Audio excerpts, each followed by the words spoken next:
Good morning. This is our Parenting Principles series, and today Ellen is going to speak with us about words. Yes. Recently, it's been fun to be memorizing James 3 along with our students. I've been working with my grandkids on that, and it's given me lots of opportunities to stop and think about words and how we speak. And it's interesting that words they reveal a lot about us. James says they're like a fire, um, and how much they influence and can cause problems. So they reveal so much about the issues in our own heart. Plus, they actually are evidence of our spiritual maturity. It's interesting how they reveal so much about who we are. And it strikes me that it's not just the quality of words that we choose to use, but really the quantity of words is important too. Like, we need to speak at times when we're tempted to be silent, and we also need to use fewer words sometimes, especially in parenting, but probably in all relationships, don't you think? I think We so. need to use fewer words rather than the temptation to ramble on and on about something, right? Right, and I think our words offer direction for our kids, so we have to be careful how much we give so that they're learning to be self directed, because they also direct our own lives. If I am going to be grumbling and complaining about what's going on at church or in school, I'm going to be less likely to want to be in relationship with the people there. A student who is constantly saying, I'm bad at math, is going to struggle with the math tests. The words we speak actually do direct us as well. So it's really interesting. I also find that words are a source of influence. So they not only reveal and they not only direct, but they are powerful to influence. And Proverbs 18 talks about how words give life or death. It's pretty amazing to think about how much influence our words actually carry. I think about that with parenting, and this is something that I think about a lot actually in parenting, how we see these certain tendencies that our kids have. Like, maybe, for example, you have a child who tends towards laziness, and it can be really natural and easy as a parent to then accidentally kind of slip into language where you're giving that child a label and saying things like you're lazy, which becomes an identity statement for that kid rather than um, using our words to influence a path forward in growth. So, in other words, I think what you're saying is our words can offer criticism and place a label on a child, or they can offer correction and give direction. Right.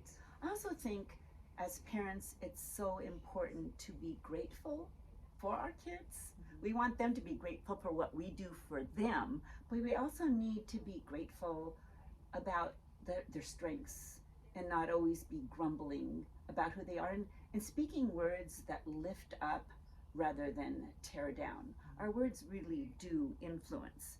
I think that recently I have felt like the lid of restraint has come off for both parents and kids.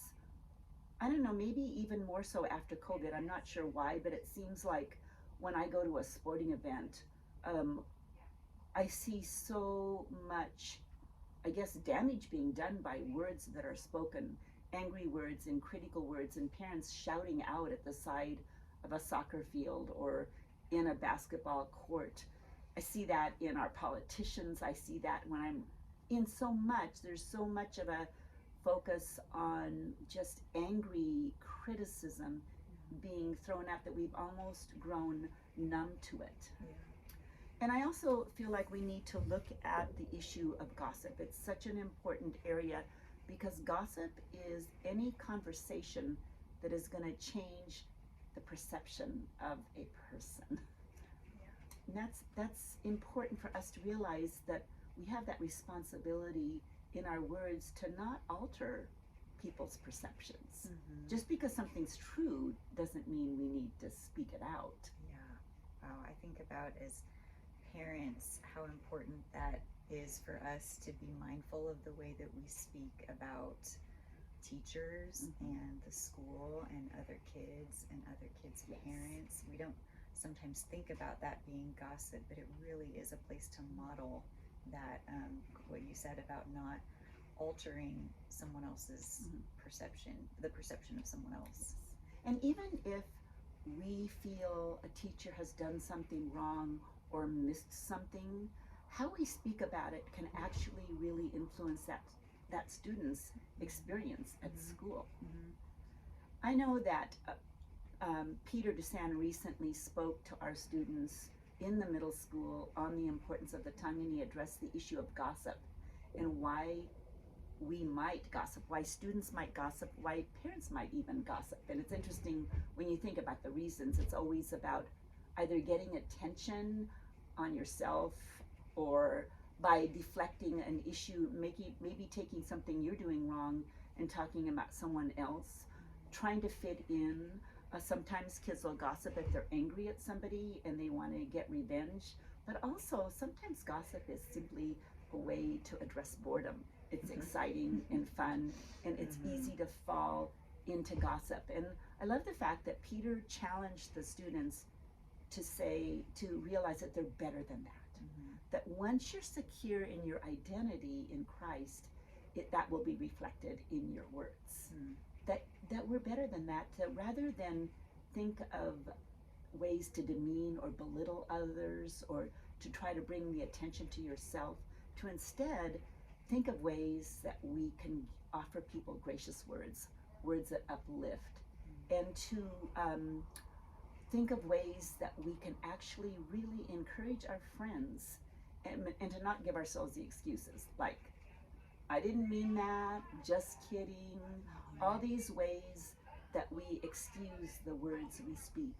I would just encourage us as parents to also recognize our need to model restraint, that we are also better than that our spiritual maturity is reflected in our words, and that if we could remember when to be silent, to refrain from saying everything that wants to flow out of our hearts at times, and choose instead to offer words that are gracious, that are uplifting, that will meet the need of a person in times of need, that is also how we can grow in our own spiritual maturity, because our tongue really does reflect that. Mm-hmm.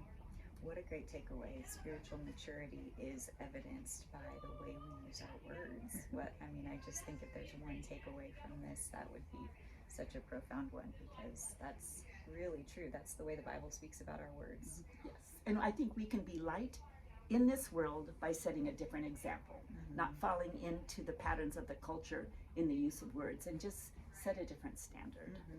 So thank you for joining us today.